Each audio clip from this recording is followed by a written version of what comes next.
Connecting. Oh, and it's, oh, I didn't even have to press the record button. It's all happening. Wonderful. So look, we've got people just coming in now. Okay, doke. They're starting to come in. Bang on 6 o'clock. Aren't they wonderful? All rushing home from work. All rushing home from work. Welcome everybody.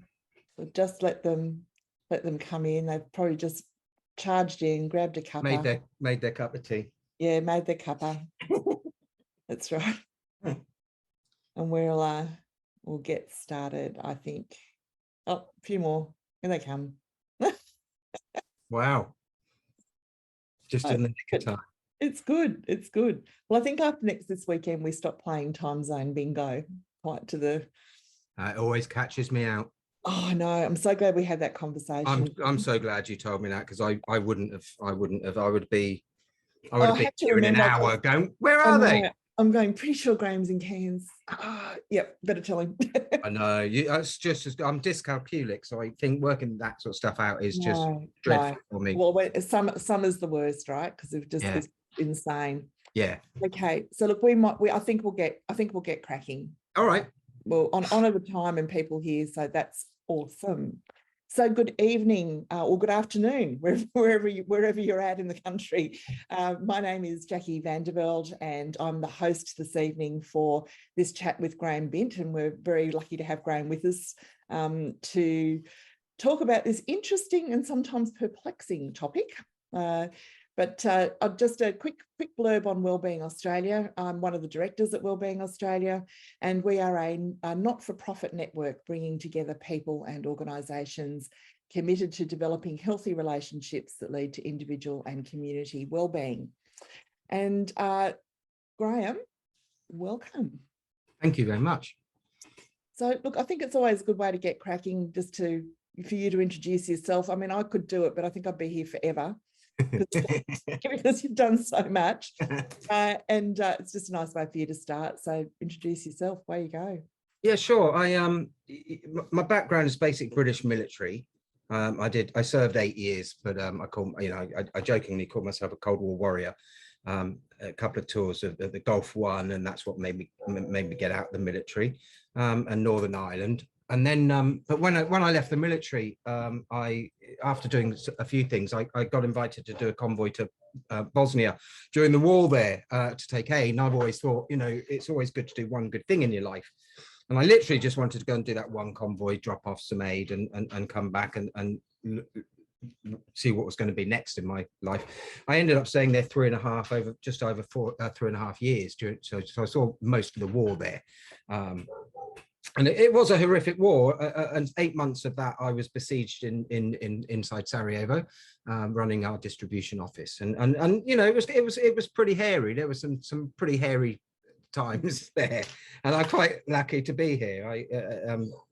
There's been a lot of close calls, and when I came back from there, my nervous system was shot to hell, and I went through a pretty rough period of, what we know now as post-traumatic stress, and its comorbid conditions, anxiety, depression, etc., and suicidal ideation. And I was a train wreck, really. I was dreadful. It was a terrible part of my life. And I didn't have a lot of help, support, knowledge, and what have you. And I wasn't even recovered before I decided to get a job as a paramedic, which a lot of people probably think that's not the best job to go into if you have mental issues. Yes, I think everyone's starting to get a bit of this. This is going to be quite a hilarious conversation.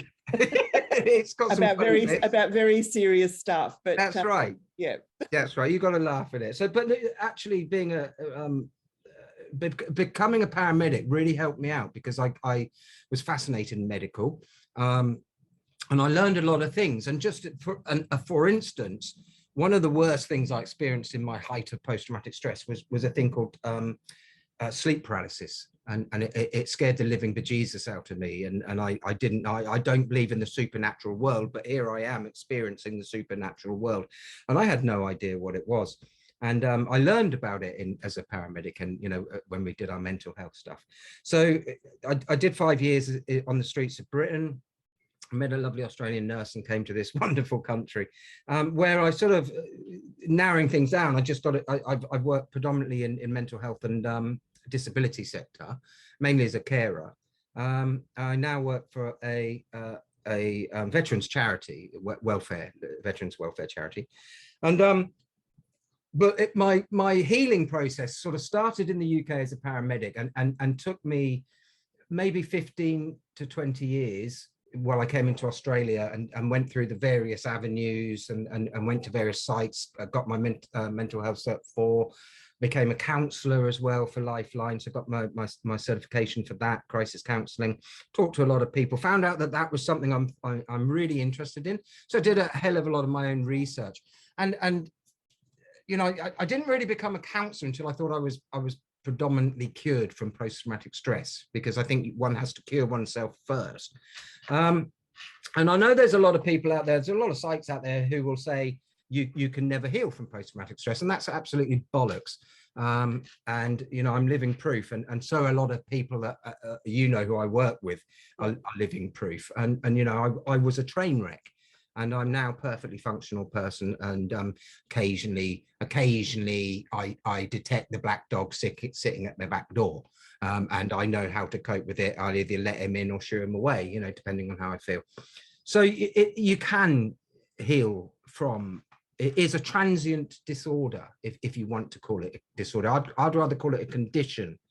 I think, look, that's something I was going to actually ask, because I have been a strong advocate. You know, we've had these conversations before, but I'm a strong advocate for removing the disorder in Yes. the PTS, Absolutely, in that lexicon. yes, and it is an injury.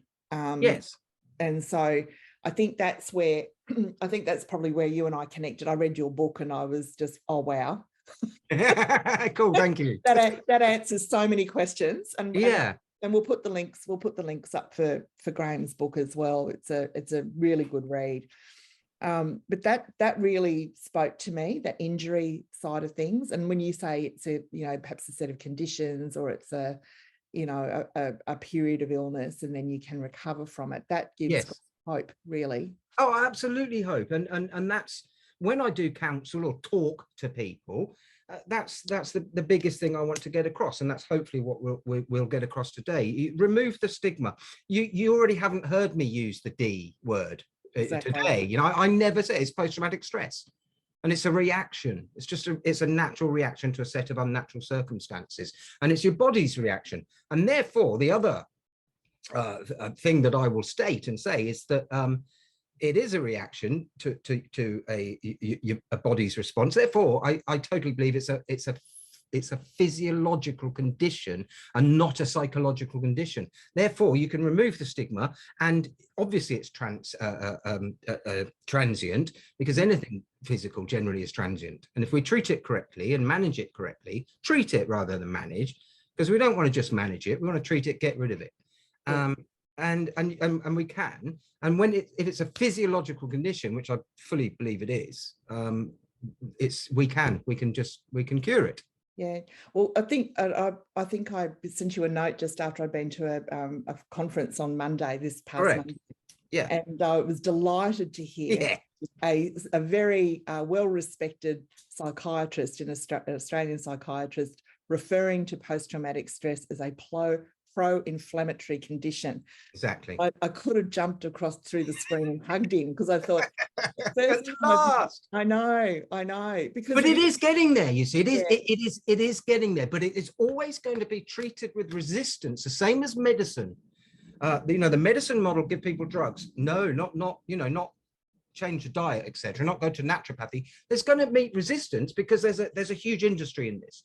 Yeah. Now, the biggest kickback, and I have no umbrage or disrespect to psychs, and when I say psychs, I mean psychologists, psychiatrists, psychotherapists, therapists, counselors to a degree, anyone in that therapy circle, that there's a huge amount of money there. And this is the kickback. I always get kickback from, it's always psychs who go, oh no, you can never get rid of it, oh, you shouldn't be talking like that. Rubbish.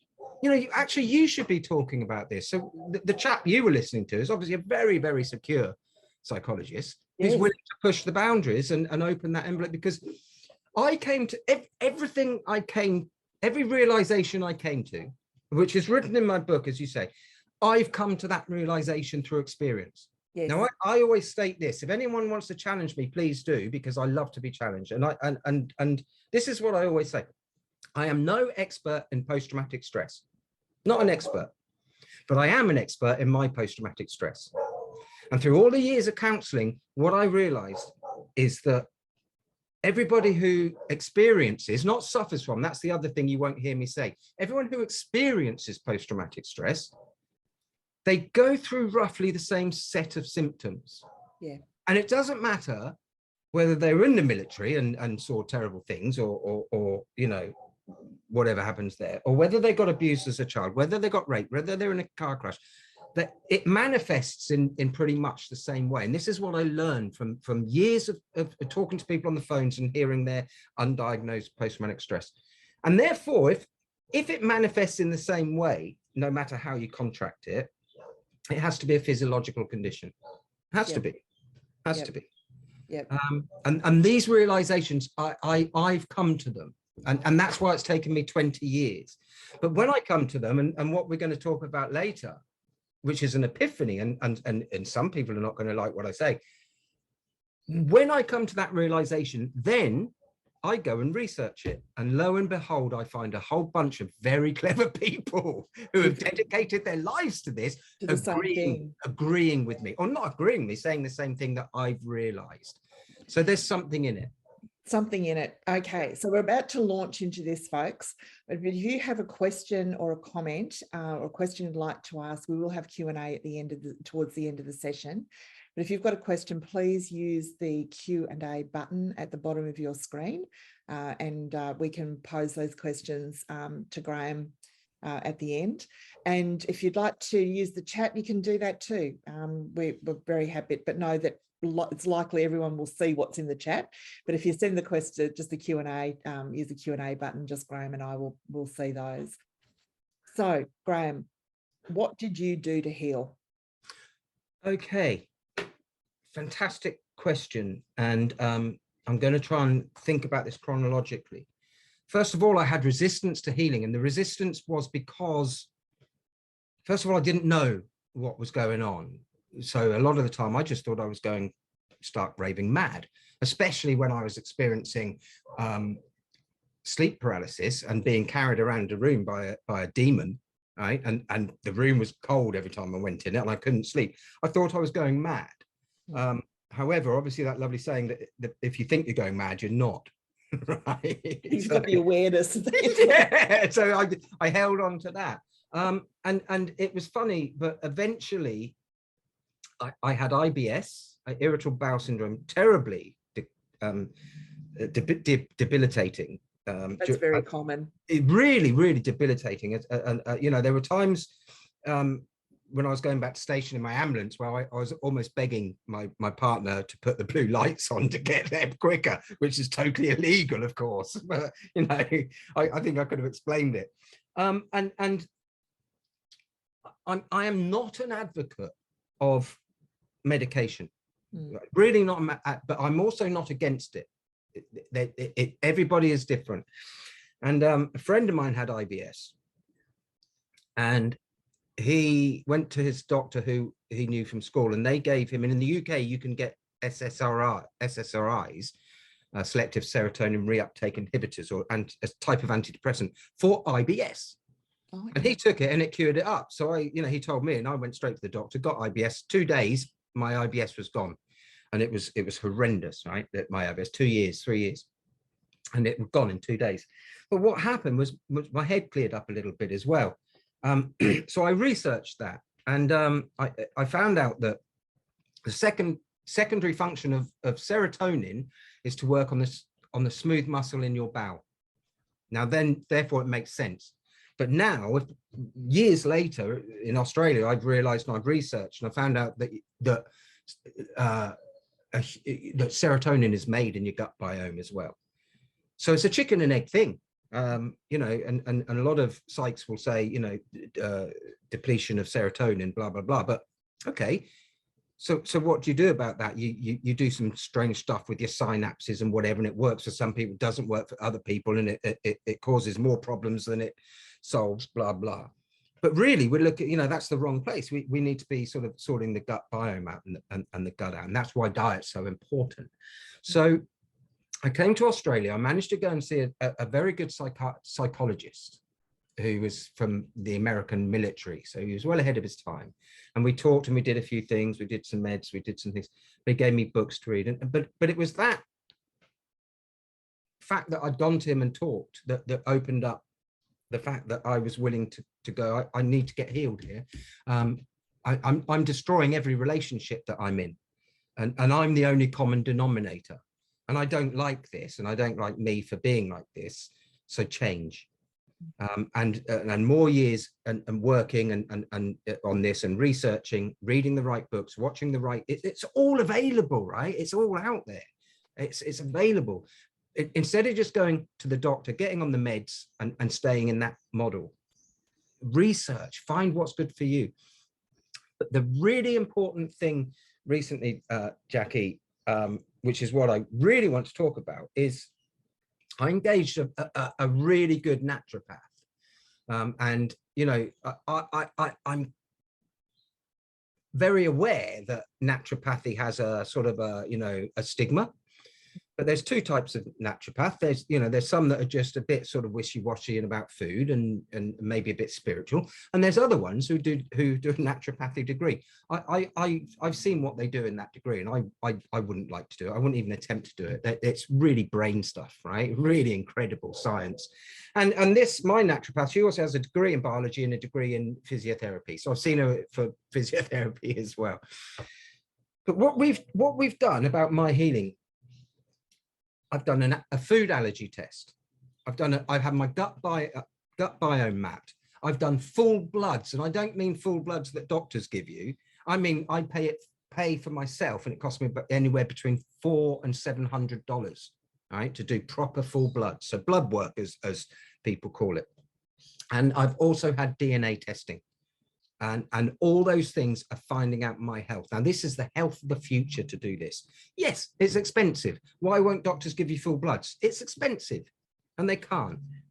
But I got to a stage where I realized I can't not afford to do this. I have to find the money to do this, because this is my life, and this is I need to get better. I need to clear. Now, the things that we found out in all those tests have been my healing, right? That's been my healing. Yeah. And I wish I'd come to that realization years ago. So was this, okay, I don't know how, you can answer this if I don't know how, answers the way you want to. Yeah. So finding out all of that biological makeup that you had, do you think that made you more susceptible to the stress and therefore the injury, or was this post-injury and your body had changed, do you think? I think it was that journey was during the end of the healing, I think, or yeah. But I just wish I'd found this stuff out a long time before, because I could have healed myself a lot quicker. So that's why, and what I say in that short version of my book that's available is I'm putting everything that I've done into a book, so it doesn't take you 10 years, 15 years, 20 years to work it out. Follow these simple steps. Now, my healing and what I profess and what I advocate is heal the physiological you. Right, so get your sleep right, get your diet right, learn to control alcohol, learn to meditate and get your brain going in the right place, get exercise, and there's plenty more things that you can do to heal the brain, to heal the body, which then mends the brain. So when I came to the conclusion that this is a physiological condition and therefore it needs to be treated as such, I came across a Dr. Amen. I can't remember his first name, but I used to follow Dr. Mark Hyman, who is a functional medicine doctor, and I just follow him and everything, you know. And my friends has diabetes. Go and look at how he says you can beat diabetes. Functional medicine is going to be the medicine of the future. You know, we're in a transition period. Perhaps we always are. Now, Dr. Amen states that psychs are the only people who treat an organ of the body without looking at it. It's so true. Right. So what he did was he set up in his center, you know, brain scans, and he's done the most brain scans of anyone globally, I believe. And what he says, which I'm going to read because it's so important, is there is no such thing as mental illness. Okay. That's huge, right? He says there are brain health issues that can affect your mind, right? And how do we fix the brain? We fix the body. Yeah. The brain will follow and the mind will follow. Therefore, no more mental illness. Now, you know, there's going to be kickback from this, but take it up with Dr. Amen. That's right. Don't take it up with Graeme, folks. Take it up with Graeme. And how do we fix the body? We fix the gut biome.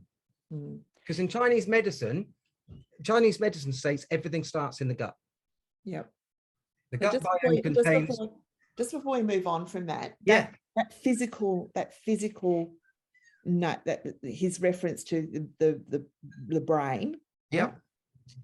Now, I think the US military is probably the most scanned and photographed military in the world. Yeah. Right. Yeah. And so they were doing brain scans pre and post deployment. I Wow. watched which university it was, but they were coming as a group that I went over, and I saw over in North Carolina, Duke University. It was Duke University, North Carolina. And they were scanning that they had these pre and post deployment scans, and the post deployment scans had brain lesions. Yeah. And these were the people like a pitting in the brain. Yeah. Yes. And holes in the brain. Yeah. And these were and no particular pattern to them. They were there. Yeah. And so these people had concussions, closed head injuries, blast injuries, and so on. Blast injuries. And they were all diagnosed, and I now think misdiagnosed as post-traumatic stress, where they actually had a traumatic or acquired brain injury. Yes, yes. And the more detachments they do, especially in quick succession, the worse it becomes. Yeah, well, they're all on high rotation, so high rotation deployment. So that was just a bit of a fascinating breakthrough for me in thinking about how this stuff works. So there's the hard evidence that you've got some parts of the medical profession talking about treatment-resistant post-traumatic stress. Yes, yes. Right? And in actual fact, well, if you're treating people for a psychological issue and they've got pits and lesions in their brain, I think you're doing it wrong. So they think, whoever they are, so they think that PTSD is caused by people going to war, combat, right? So they come back and they treat whatever they treat there, psychology. But what they're actually doing is just treating the symptoms. Yeah. Because there's just as many people from childhood with PTSD and everything. So they're treating the symptoms. And then they go, when they can't treat those symptoms because it's deeper than that, they call it resistant. I know. Because it doesn't fit our model, and our model doesn't. So you've got resistance. Yeah. I mean, it's outrageous. You're a problem. How about we treat the actual condition instead of the symptoms? Yeah, you're a problem. You're the problem. Yeah, it's dreadful. I know. And well, it lends itself to a hopelessness that if you've got this diagnosis that you can't. Now I'm resistant. Yeah, yeah. Oh, well, I can't think about it, you know. Terrible. Yeah, and so that's a real trap for people, which I've spoken to you, I've seen lots of other people that have moved along really well, in dealing with it. And, I would say they're in a recovery position, recovery, and actually in that post-traumatic stress, growth period rather than being a sentence that they've got to deal with. Yes. Okay, so let's go back to the Chinese medicine in the gut, because Okay, well, all I was going to say is there the gut biome contains more cells and genes than the rest of your body put together. okay. Fascinating, isn't it? Yeah. And 58%, I believe it's 58% of the immune system is in your gut. Well, I think we started to hear more about that, during the sort of the plague period that we're in now, the COVID period. People, there have been a lot more papers talking about immunity and gut health, which we haven't really. Yes. I mean, look, I suppose people have known about it. I mean, clearly medics have known about it, but we, us lay people haven't necessarily thought about that too much. So that's fascinating. Well, there's also, call me cynical, but there's probably less, there's not so much money to be made out of, you can't patent the gut biome and you can't patent food. Just a quick one. But stress affects the gut negatively and trauma affects the gut negatively. And what's one interesting medical system that's happening now is fecal transplants, and they're healing many conditions, including autoimmune. That's incredible, isn't it? Isn't it? Right. Well, I mean, I had to laugh. I mean, this is I suppose it's just before dinner, folks, so we're not going to turn you off your dinner. But poo transplants. Yeah. Absolutely. That is, I mean, on the thought of it, I mean, it's just like, farts are funny jokes, really, isn't it? But I mean, it's that, what do you do? I transplant poo. I know. And it's absolutely the forefront at the moment. And I think it's going to be the future. And also it's got a very, very high success rate for managing autism, which is now I have a very interesting concept about autism and other things, which is when C-sections came into place, the baby didn't pass through the vaginal passage and pick up all the bacteria. Now they're beginning to realize that, and then swabbing the vaginal passage and then passing a C-section baby through a swab to get that bacteria on them. Wow. And of course, the early use of antibiotics absolutely destroys a child's gut biome, and some of that bacteria in the gut biome you never get back. It's dreadful, absolutely dreadful. So as clinical as we are and as medically advanced as we are, perhaps we're also going a little bit backwards or causing some problems. Yeah, and ignoring the natural side of things, or the natural way we've always existed. So just getting back to poo. Please do.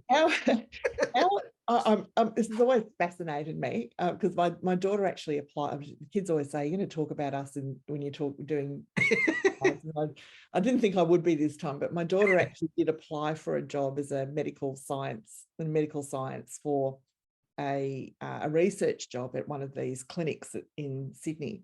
Yeah. And when she came home, of course, it was a great laugh. We were talking about it all, but she was absolutely fascinating. And so are you seeing it specifically for post-traumatic stress? Have you read papers or spoken to people who've actually had this fecal transplants? I cannot see why not. Okay. It's something I'm going to have to do more research on. There is I think it's called the Human Food Project, and I think it's Dr. Lynch. I can't remember. I didn't know we were going down the poo route. Neither did we, folks. We do actually. It's unscripted. It was totally unscripted. But I find out the Human Food Project or something. It's a massive project.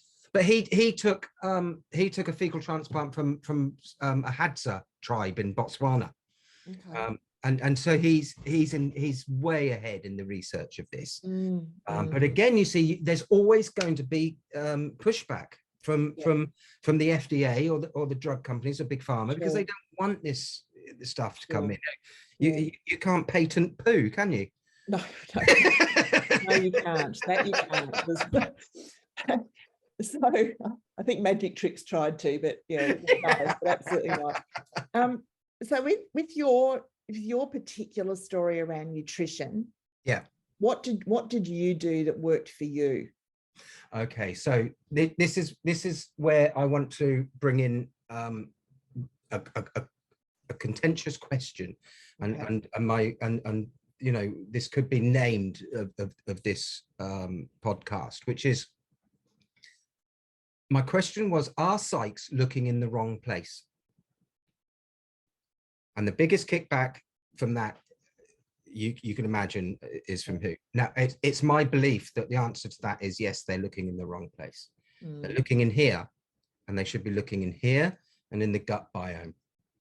So when I engaged my naturopath, and I got all these tests, and I got my gut biome mapped, etc., etc., allergy tests, blood tests for toxins, metals, genes, and that's a comprehensive blood test, so you have to pay for yourself. So this is why I'm saying, are they looking in the wrong place? And this is fascinating. The first thing I have is, and I'm reading a book now called Dirty Genes. It's absolutely fascinating. Yeah. I can't remember the doctor who writes it, but he's an incredible man. Now, we all have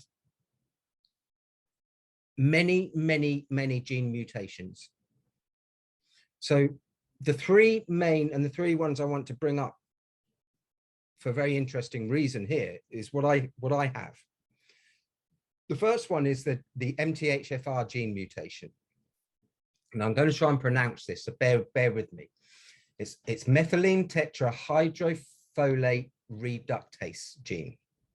Now, I'm going to try and explain it very simply. Methylation is very important in our bodies. Methylation does lots of things in our bodies, right? And it's important for stress resilience and stabilizing mood. Now, let's ask ourselves, why do some people who get exposed to trauma have post-traumatic stress and some people don't? Maybe, just maybe the answer's in here. I don't know. So the MTHFR enzyme converts folic acid to methylfolate. Methylfolate does a bunch of very important things in our bodies. Now, it can act in many ways when it's out. So I didn't know, I was unaware of this, right? For many years, I've been very unaware of this. And I was a heavy drinker, especially when I self-medicated with post-traumatic stress, as we tend to, before I knew, you know, about things. So one thing it does is pushes up a thing called homocysteine in your body, which will affect cardiac disease, stroke, and give you hypertension or high blood pressure. And what it does is it can wreck the endothelium, or the inside lining of your heart and your blood vessels. Now, when I found out that I had this, it was only a few years ago, your homocysteine in your blood test is supposed to be below 7 whatevers. Mine was 62. I was a little bit high, Graeme. A tad high, right? And there I was, still self-medicating, you know, eating the wrong shit. I was probably a year or two away from a stroke or a cardiac arrest, right? So that's one thing it can do. It also causes inflammation. Yeah. Inflammation causes disease, right? Every disease in your body, every disease we get is caused by inflammation, right? It lowers detoxification. So we have a buildup of toxins. So we can see where this is going already with just one gene mutation. Now I have heterozygous, which means I think that's the right word. I have it from both parents. So I have two. Thanks. Yeah, I know, right? And what it also does is it lowers your neurotransmitters, specifically dopamine, serotonin, and melanin. Sleep problems. What's the first thing you hear when people are talking about, right? And what's the first acronym in my book? Sleep. Sleep. Sad me. Sleep is the most important thing, because sleep is when we flush out all the toxins and all the crap. It's when the dust cart comes along and clears out your brain, and it helps you heal your brain and your body. If you're not getting sleep, hey, guess what?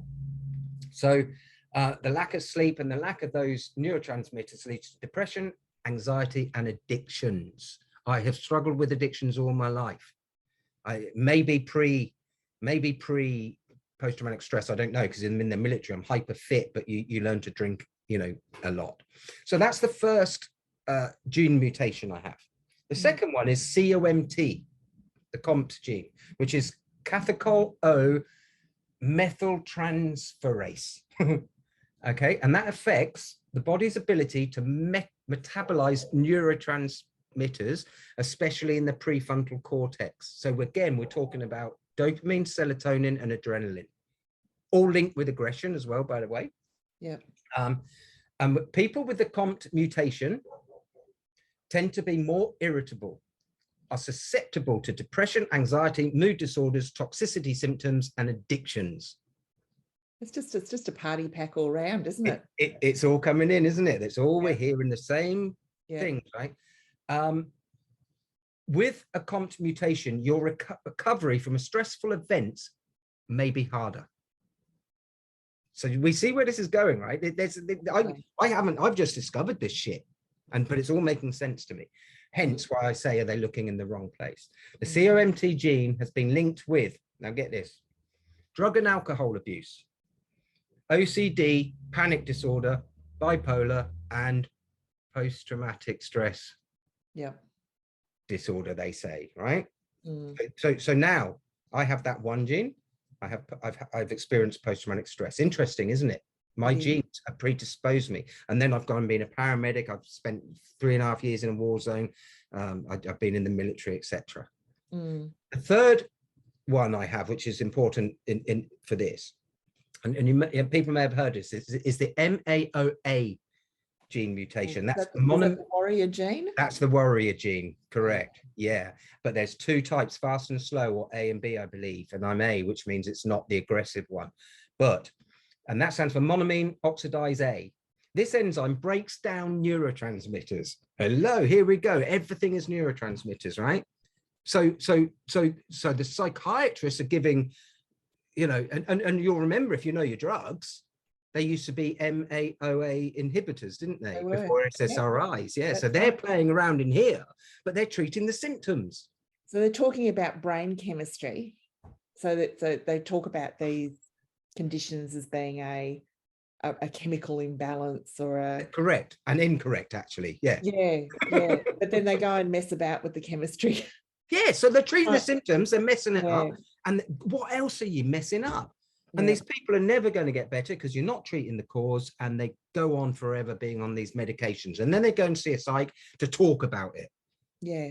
And it's not getting anywhere. It's just going around a circle. That's what I believe. And that's why I say, are they looking in the wrong place? And that's why I believe that naturopaths are going to be the future of medicine and future post-traumatic stress. And I push people towards decent naturopaths all the time now to get your body and your physical sorted out. So just quickly to finish off with the MAOA, the warrior gene, it breaks down neurotransmitters, serotonin, dopamine, and adrenaline, all associated with aggression. Maybe these people are attracted to the military. Go figure. Oddly enough. So I was, right? Yeah. I'm going to kill people, drive tanks and blow things up. Crazy. Jump out of perfectly good planes. Yes. You got it. And they're linked to behavior-related disorders. Yeah. Fascinating, isn't it? So there's just the three that I have. So this is from my personal experience. I am an expert in my post-traumatic stress, but my post-traumatic stress is just a manifestation, I believe, of my physical being. Yeah. And now I've mapped that through, it was expensive, but I've mapped it, and now I can deal with it. And generally you deal with it through diet and supplementation. So I have to take activated B12 for the rest of my life, a supplement, and folate, I think it is, that I have to take. And of course I take other things like omega-3s and SAMI and a few other stuff. And I always still take GABA. I still drink, but I make sure I have 3 or 4 days without drinking.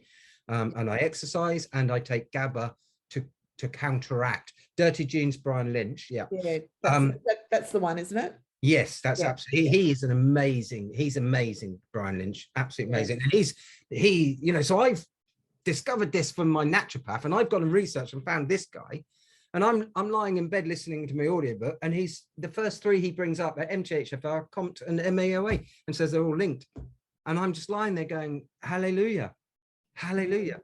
So what I'm realizing, Jack, is this isn't about knowing and understanding. This is about the pushback from the drug companies, big pharma, who are making absolute fortune giving you crap medications.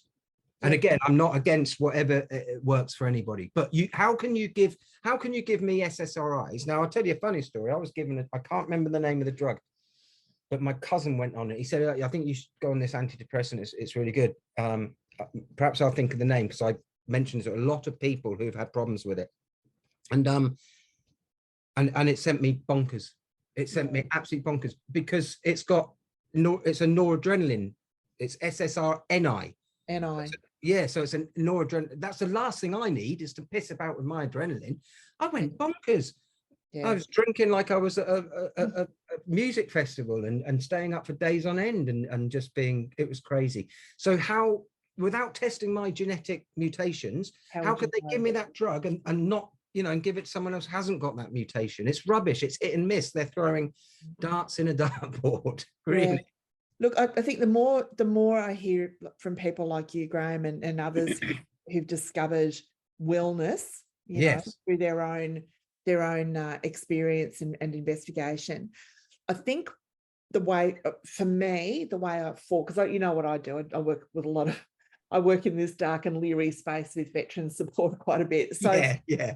So one of the things that I'm really seeing now is people finding their voice to speak with their doctors and become a partner in their health. Yes. Rather than it being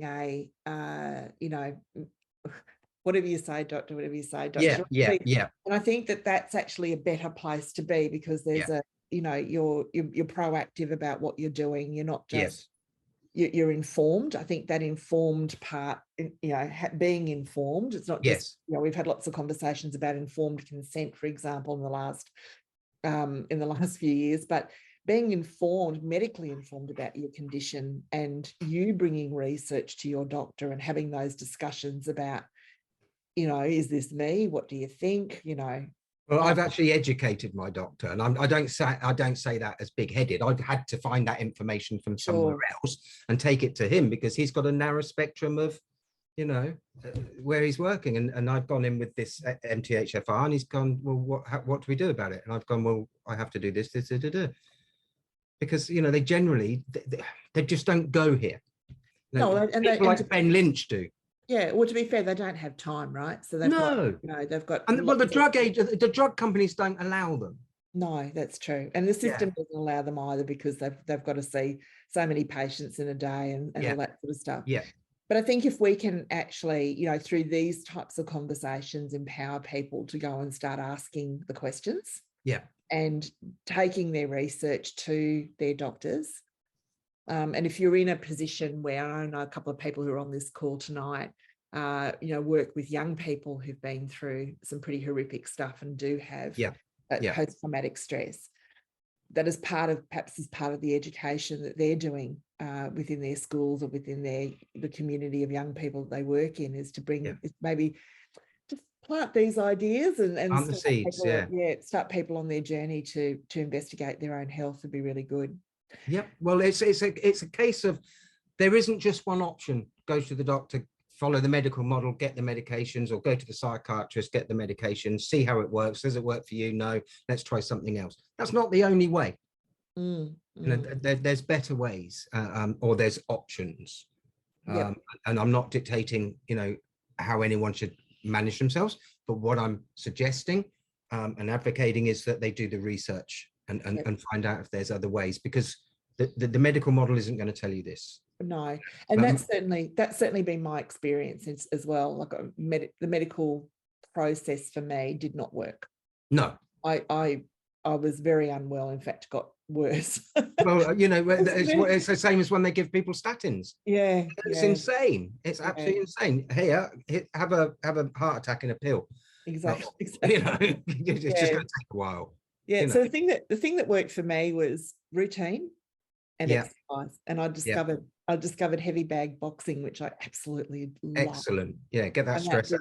Yeah, it was amazing. It wasn't so much it was, you're working out your aggression. No, it wasn't that at all. Okay. It was it did feel good to thump the living daylights, and no doubt about it. But it was actually more the routines, like the actual moves and routines, and getting your heart rate up, and being just so in the moment of making sure that you were, jab, jab, cross, cross, jab, cross, jab, jab, cross, cross. So you're going into flow, right? That's right. Yeah. And you're going into a meditative state. It was meditation while sweating, thumping something. It was just fantastic. So, that worked for me. That was awesome for me. That really worked. Good. Okay, I'm going to say something perhaps a little bit controversial. Good. No, I can't remember what I was going to say. Okay, we've got we need questions, and I think we do have a question. Okay, so here we go, and I'll remember what I was going to say before. Yeah. So we've got a question. Do you think these antidepressants, antipsychotics have a negative effect on gut biomes? Oh, yeah, 100%. How can they not? How can they not? And any modern medicine is gonna cause you problems with your gut biome. So I had a blastose, sort of some tropical bug in my stomach, and that was playing buggery with me. And I talked about it with my naturopath, and she was telling me, this is how to get rid of it naturally. It's going to take a lot longer. But I made the conscious decision to go on antibiotics to get rid of it, because I didn't want it in me, but I knew full well it's going to wipe my gut biome. But I've traveled Africa, the world, and I've been on I've had Giardia and God knows what else, and I've stripped my gut biome so many times. I don't believe that it was going to long-term affect me.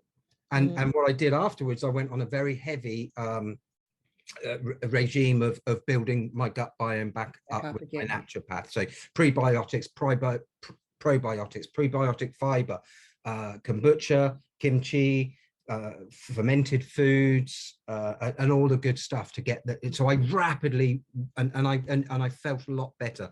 But I do believe that all medications will strip your gut biome. And alcohol's not good for it either, but that's something we have to balance and we have to weigh up. Is that question leaning towards, do I condone those or am I against those medications? I've got a cognitive dissonance. I don't know. Each person must find their own way, but have all the knowledge that they can, not just be told this is the way, because doctors don't understand about the gut biome or food. They don't understand it. And food is the medicine of the future. That's interesting. I've just been talking to some people who probably haven't had their medications reviewed for some time. Post-traumatic stress is one of the conditions in their party pack of conditions. On their smorgasbord. Yeah, I know, and of course there's the depression and anxiety that comes along with all of that too, as potential symptoms. And one of the things that I've been really trying to say to these people is, you've got to have your meds reviewed. Yes, because they're on these for a very long time, sometimes far longer than was intended by the manufacturers. So saying, so I think that there's a role, for some people with their doctors. I do believe that I've seen people, I suppose, it halts the progress of the condition, and it does help them for a period of time, a short period of time. Definitely especially if you're in a bad way. Definitely have seen that. And doctors with all care and they do a good job helping these patients. I would always say to them, at some point you've got to be saying, and a regular point, saying, do I still need to be on these, and what else do I need to be doing? And that, I think, is the so we've grown up with two beliefs. First of all, doctors are demigods. And whatever they say is gospel. And secondly, that there is a drug to cure everything. Because the biggest thing that I find, and that frustrates me, and I have to learn how to cope with this myself, is the biggest difficulty in counseling or treating or helping people is people's refusal to change their lifestyle habits. Their negative lifestyle. They will not change. They don't want to. I don't want to give up sugar. I like cakes. Okay, be ill for the rest of your life. Have inflammation for the rest of your life. Yeah. Oh, but I'll go and get a pill from the doctor. Yeah, well, maybe it'll be just like getting a statin and kill you. And obviously, I'm being quite radical when I say that, but I'm not far off the mark. No, and the evidence is certainly coming out about that. Okay, Of course it is. I've remembered what I was going to ask you. Yeah. A lot of people who work in this space as helpers, counsellors, and so on say you have to be trauma informed to work with people who have these conditions.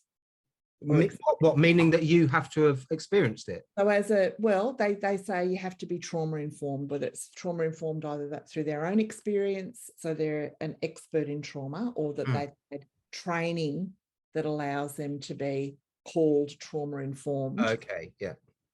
I'll let you speak to that if you're happy to, and then I'll because that's very much a tagline that's used in support work around post-traumatic stress. Okay, yeah. Have trauma-informed people assisting, working with you. I'm divided, and I'm usually divided on these things. So I don't think many things are binary.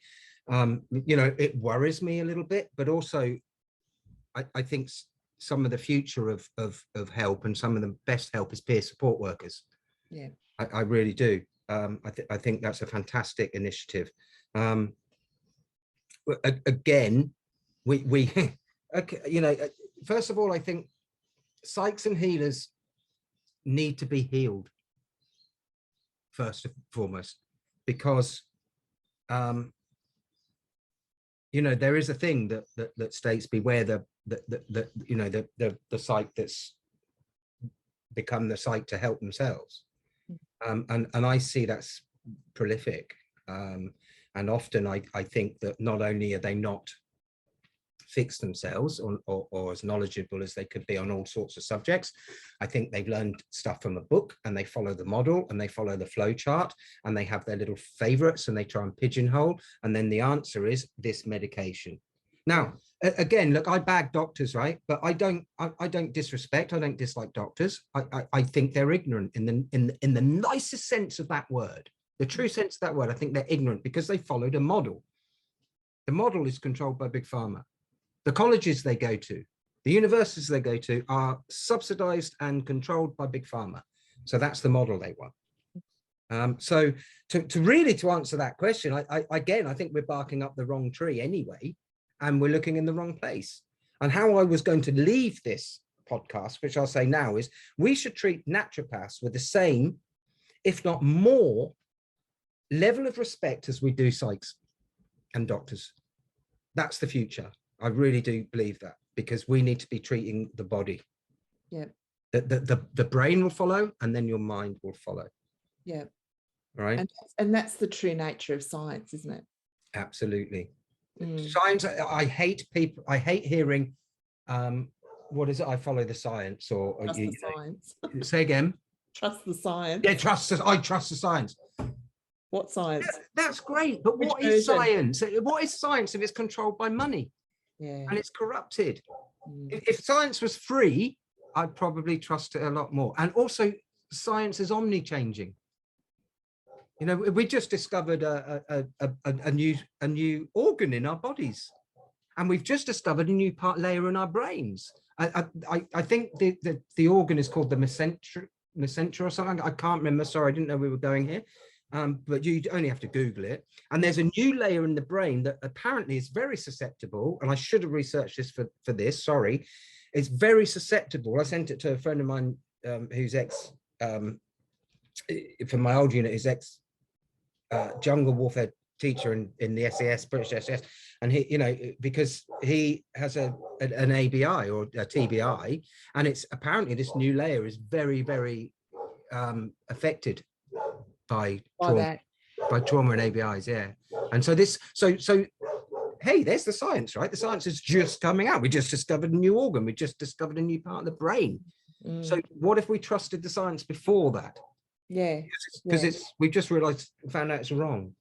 And we've only just got into the gut biome, right? And again, you know, I think you've got as much neural cells in our guts as a cat's brain. And it links to the heart, right? And we've got memory, and we've got neural cells in the heart. And the heart sends more messages to the brain than it receives from the brain.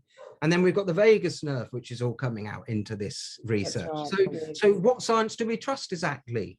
Yeah. Right. So really, so it's that more, it's looking at things in a more integrated way. Yes, holistic way. And God, does this not give us hope? Surely this gives us hope. Right. So PTSD is not a disorder. PTSD is a physiological, not a psychological condition. Remove the stigma. Doesn't this give people hope? We can fix it with diet. We can fix it with supplements. We can fix it with some tests. Doesn't this give us hope? And I know it's true because I've done it. Yep.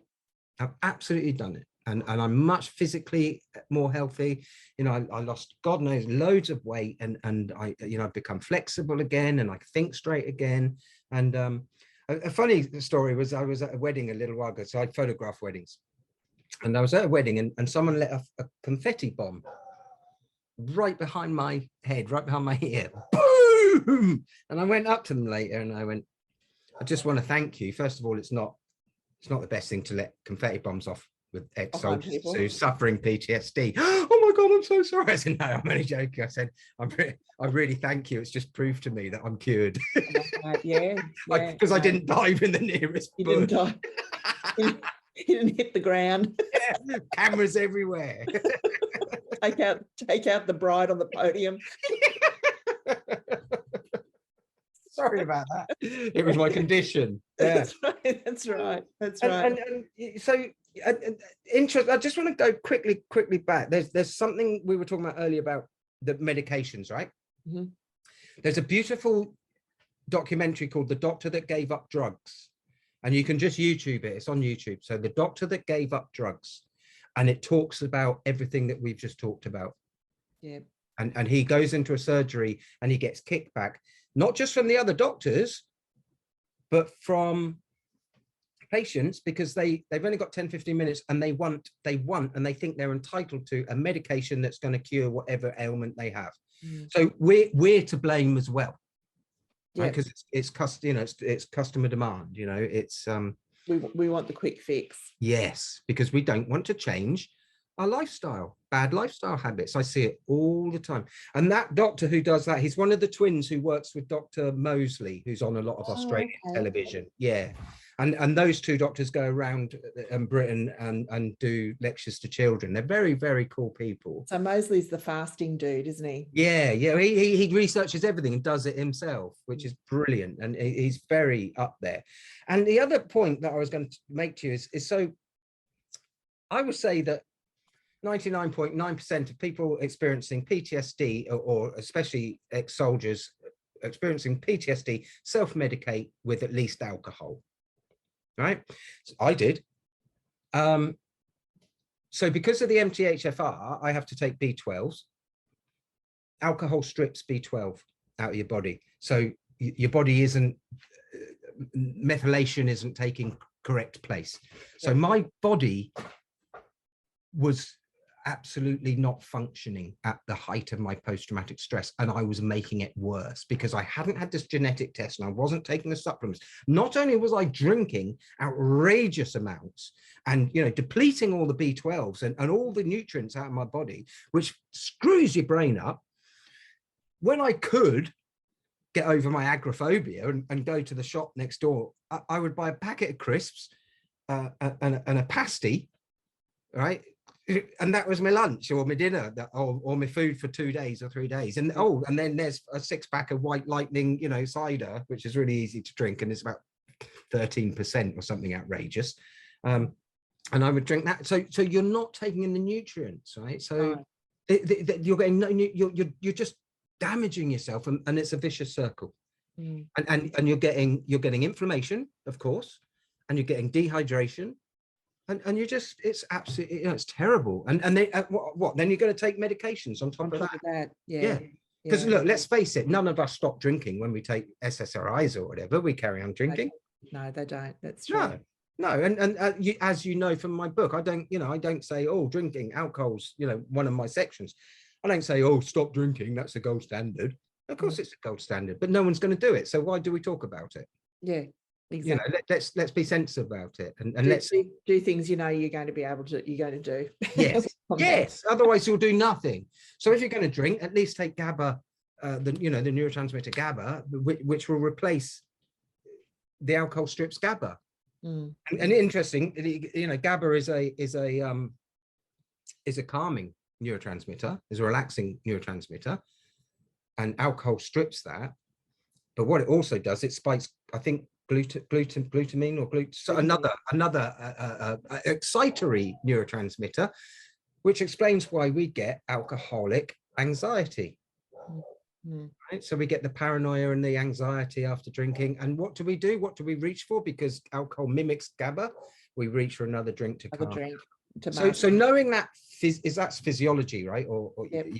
Knowing that physiology is empowerment. So once you know what is happening and why, it's like I maintain that all addictions are an addiction of dopamine, not the subject of the addiction. So once you know that physiology, you can actually start to control it and help and get the balances right. And slowly, you can start getting yourself into shape. Into shape again. Yeah. Well, Graeme, this has been, as always, we kind of had a bit of a mud map for tonight, but we've gone on a wild journey yet again. I must say, folks, I sent Graeme a message. I said, should we put some dot points together about what we'll talk about that we then won't end up talking about? But actually we've done well. We've done well this time. We've actually covered everything. So yeah, it was good. So it's good to have something to come back to. But let me leave you with a few things, right? As salient points, which I've talked just purely for diet. I just want you to remember this, the site's looking in the wrong place. That's such a vital, important thing. But I'll leave you with this. If you owned a racehorse, which are expensive animals and they can win you a lot of money, would you feed it burger, chips and Coke? So why do we do it to ourselves? Yeah, exactly. And the sad thing about society at the moment is we don't eat food anymore. We eat food like products, which just are bad for us. And everything you eat either fights disease or feeds it. So choose carefully. Choose wisely, my friends. Yeah. Someone has asked the name of Graeme's book, and it is Surviving the Shitstorm. Yeah. So I've just popped that link up in the chat. So there you go. Someone's asked for that. And we've also had a comment. Thank you. Very informative. Food for thought, pun intended. I like it. You can come back. We like those sort of You're our type of audience. We love those sort of jokes. Graeme, thank you so much. It's been a joy as ever. And just having that, you being so willing to share your personal experience and always your research and what you've found works for you. Always. I always say, don't shy away and don't be afraid of post-traumatic stress specifically. Wear it like a badge of honor. You've earned it. You've been in the arena getting your hands dirty. I'm not proud of having or experiencing post-traumatic stress, but I'm very proud of dealing with it and coming out the other end. And that's taken personal tenacity, research, and endurance. Yeah, and now you're giving back in such a wonderful way. Because I know it can be done so much quicker. Yeah, awesome. Yeah. Thank you so much. And thanks Jackie. Thank you. And thanks everyone for being here tonight. It's lovely to have you here. We hope this has been useful for you. Spread the word. The recording will be available at some point. So check out our socials and our website and share the story with people that you are helping. And I'm willing to talk to anybody or answer questions in the future if necessary. Fantastic. Thank you so much. Good night, everyone. Ciao, ciao. Bye-bye.